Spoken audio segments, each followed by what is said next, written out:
So to define success in relation to God and how close to God I become liberates me from the usual notion of success promoted by the media, which is again being rich, powerful, having control over others, things or people and so on.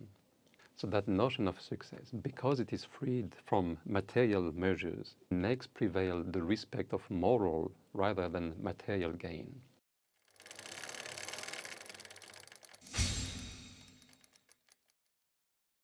Assalamu alaikum wa rahmatullah wa barakatuh. So in chapter 3, section 4, the notions that are redefined by religion. And the notion I'll be talking about today is the notion of success and failure. So similarly, the notion of success and failure is tainted by social norms and materialistic worldviews. It is then important to redefine that notion in religious terms. So logically, I would choose what is good for me, what is best for me. That's what I should aim to do and to achieve. But I'm unable to probe the future. I will never be sure that what I do will be ultimately beneficial for me. I hope it will lead to something good, but I cannot guarantee it. Fortunately, regardless of the outcome, Allah tells me that if my intention while doing the action or while preparing for the action was good, He will reward me for it, regardless of, again, of the outcome. And that, if you think, that's the best employer. Imagine an employer that will reward you for your good intention regardless of the result of your project. That's quite amazing, and it's quite reassuring in a way. It is liberating even. Because like I work at the university, I'm expected to teach, to train students, to capture grants. What if I don't achieve these? I might lose the job. And I'll be rewarded only if I achieve these to a certain quite high level. If I don't achieve these, I'm at risk to losing the job. So that reward or punishment depend directly on the material outcome of my actions. On the other hand, I have Allah as an employer who tells me that try your best, and regardless of what's happening, I'll reward you. How reassuring is that?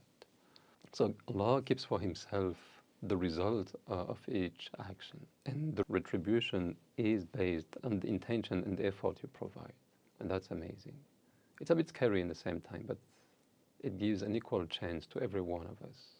And interestingly, because now the success is not based objectively, like it cannot be measured, like religious success cannot be measured materially, it becomes a subjective, immaterial notion, which is then based on your relation with Allah, which is independent of any external factor. And that detachment from material measuring stick, like salary, social status, popularity rating, numbers of likes, and so on, it allows one to overcome disappointment when a project does not lead to the expected results.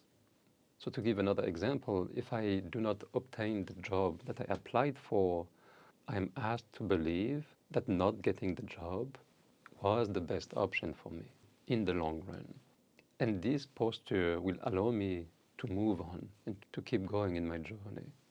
So to define success in relation to God and how close to God I become, that liberates me from the usual notion of success promoted by the media, which is again being rich, powerful, having control over others, things or people and so on.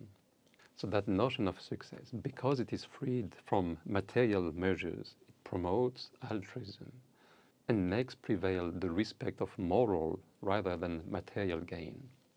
And to end up on that notion of success and failure, I see the connection between success and detachment, material detachment, in the call of prayer, in the adhan.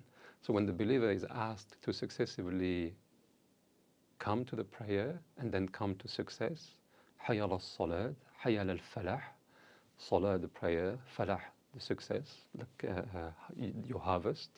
I see that Allah tells you that yes, real success is in worship, not in the material gain. So here I end with these redefined notions, notions that religion allows itself to redefine. And again, just to remind you of the objective of that section, it was to say that if I were to evaluate Islam as a scientific theory, like if I see Islam as a religious paradigm, the same way scientific theory becomes a scientific paradigm, if I were to evaluate the validity of each paradigm, these paradigms rest on theories, and these theories are both allowed to redefine notions like success, like failure, like good, evil, like free will, determinism. They're allowed to redefine these notions in order for me to better engage with the world and to benefit at maximum from the world.